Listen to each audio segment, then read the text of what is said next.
Merci pour cet éclairage déjà un peu macro sur ce qui est en train de se passer. Il y avait un point qui est ressorti. En effet, apparemment, la jurisprudence fédérale est intervenue sur la fameuse réélection du conseil d'administration dans les 6 mois. On sait que parfois les startups et les PME ne sont pas toujours exemplaires dans la tenue des assemblées générales en temps et en heure. Est-ce que tu penses que ça peut avoir un impact assez important sur leur fonctionnement ou le fait de remettre en cause une assemblée générale ou la non-réélection du CA dans les formes? Alors la loi prévoyait déjà, l'ancien droit prévoyait déjà que l'Assemblée générale doit avoir lieu l'Assemblée générale ordinaire doit avoir lieu dans les 6 mois qui suivent la fin de l'exercice social. Donc en fait, si par exemple on a un exercice social qui se clôture au 31 décembre, eh bien l'Assemblée générale ordinaire doit avoir lieu dans les 6 mois. Qui dit Assemblée générale ordinaire dit approbation des comptes annuels et puis réélection des organes.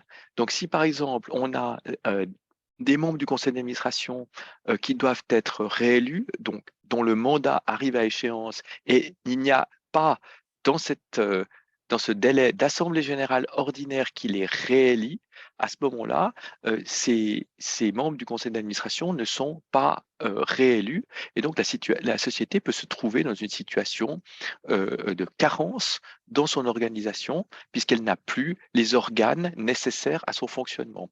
Et si c'est le cas, eh bien, le conseil d'administration non réélu peut revoir ses décisions remises en cause. Imaginons par exemple la vente d'un actif très important qui serait décidé par un conseil d'administration qui n'aurait pas été réélu par une assemblée générale tenue dans les délais. Ceci peut être remis en question par des actionnaires et surtout peut-être aussi susciter des actions de responsabilité si, par exemple, la transaction en question revenait à être mise en cause. Donc, oui, Merci. ça peut avoir des conséquences pratiques assez importantes.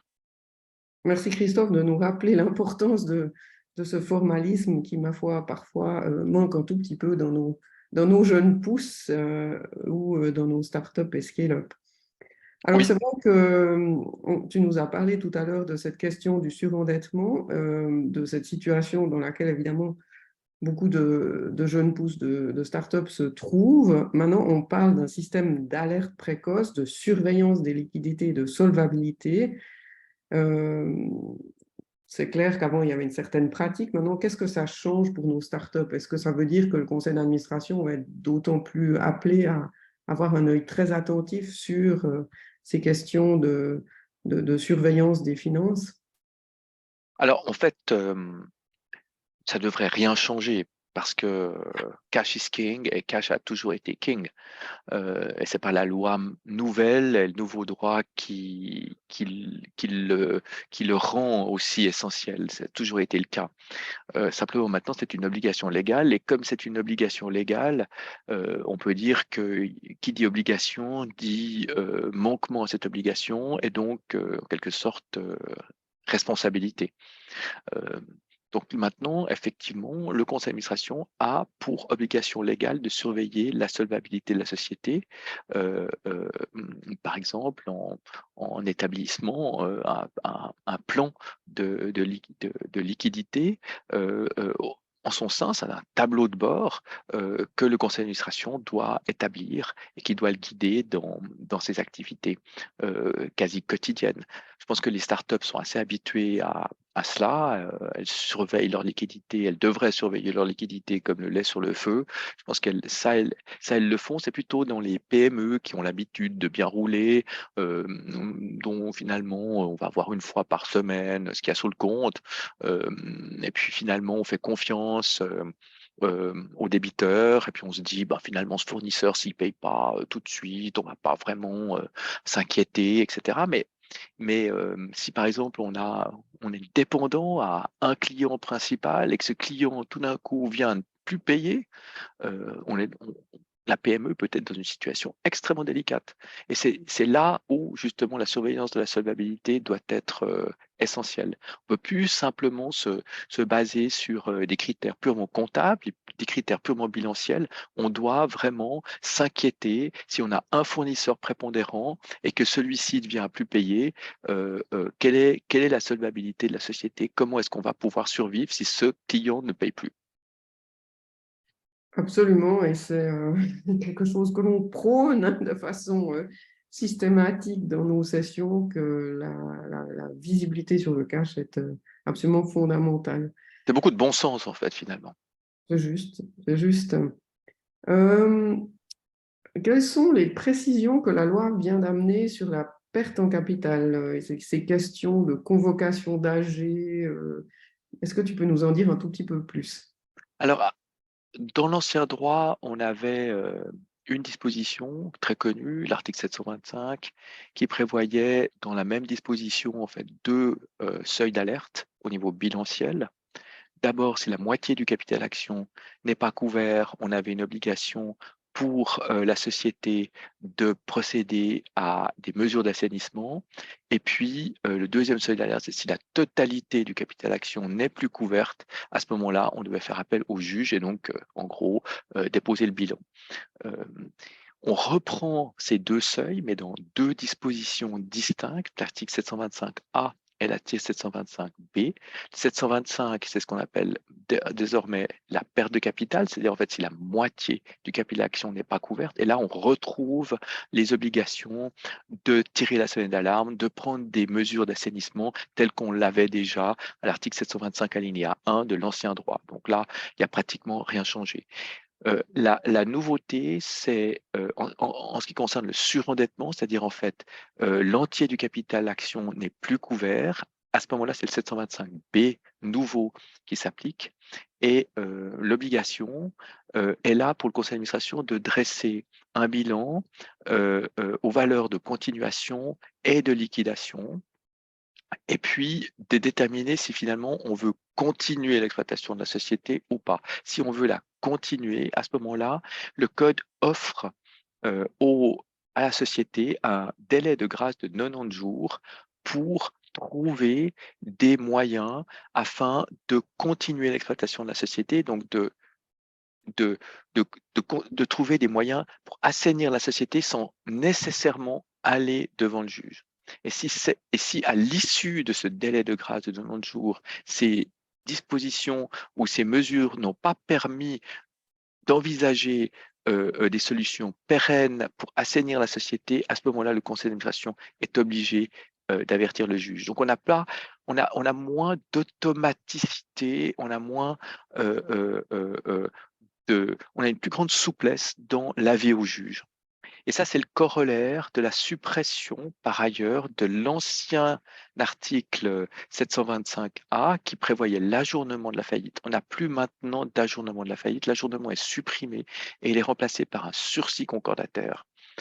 Alors, le sursis concordataire, et ça c'est débattu dans la doctrine, ne remplace quand même pas l'ajournement. L'ajournement permettait finalement de bloquer l'avis au juge, de bloquer les conséquences de l'avis au juge en ajournant la faillite et en arrêtant finalement les poursuites contre la société le temps de l'ajournement.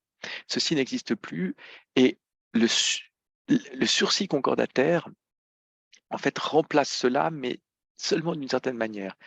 En fait, dans la procédure de sursis concordataire, on distingue la procédure de sursis concordataire provisoire du sursis concordataire définitif. Et une partie de la doctrine considère que le sursis concordataire provisoire est une sorte d'ajournement. Il n'en demeure pas moins que, contrairement à l'ajournement, le sursis concordataire impose la nomination d'un commissaire, lequel va devoir administrer la société dans une perspective non plus de going concern, mais de liquidation. Alors on pourrait se dire, et c'est ce que dit cette partie de la doctrine, c'est qu'en fait, bon, le commissaire au sursis concordataire provisoire peut redresser la société et donc peut la remettre sur les rails. Et ensuite, on quitte le sursis concordataire pour revenir dans la situation normale.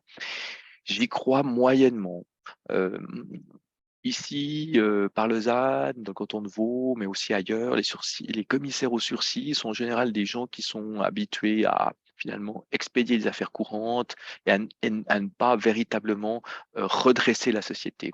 En fait, ce qu'il faudrait, c'est pouvoir obtenir du juge la nomination d'un commissaire spécialisé dans le redressement de la société pour que celle-ci soit remise sur les rails, si cela est possible, plutôt que liquidée. Voilà. Mais là, l'avenir nous dira comment les choses se réorganisent.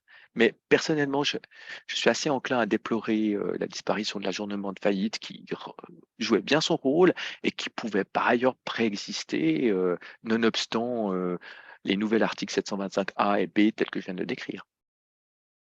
C'est passionnant et c'est vrai que ce qui est intéressant dans tout changement de loi, il faudra évidemment qu'on voit la pratique, mais c'est vrai que ça montre encore une fois que les administrateurs et administratrices auront vraiment pour rôle d'assurer et de prévenir potentiellement une faillite et s'il fallait la redresser, la société, ben, finalement d'intervenir assez tôt pour éviter ce stade Ouais. que tu décris. Oui, je dirais que le seul élément positif ou l'élément positif principal des nouvelles dispositions sur 725, c'est que le conseil d'administration ne peut pas être rendu responsable s'il avertit pas immédiatement le juge. Mhm. Euh, alors, par exemple, bon, on va avertir le juge. Qu'est-ce que ça veut dire? Ça veut dire en fait faire une déclaration selon laquelle l'entier du capital action n'est plus couvert, qu'il n'y a pas de perspective d'assainissement et que donc la société n'a plus d'avenir. Dans ces situations, on a, au niveau procédural, des différences entre les cantons. Par exemple, sur Genève, tout de suite, on prononce la faillite. On ne tient même pas une audience. Dans le canton de Vaud, l'autorité judiciaire saisie tient une audience. Elle entend les organes de la société et elle prononce ensuite, à l'issue de cette audience, la faillite ou non de la société. Ce qui permet d'avoir un délai supplémentaire, ce qui permet peut-être d'arriver devant le juge en disant peut-être l'assainissement serait encore possible, donnez-nous encore une dernière chance, etc. Donc, je dirais, il y a de multiples et subtiles déclinaisons de la loi et de son application en procédure. Mais personnellement, je trouve bien qu'on ait relativisé l'automaticité de l'avis au juge. Le conseil d'administration n'est plus obligé de faire l'avis au juge.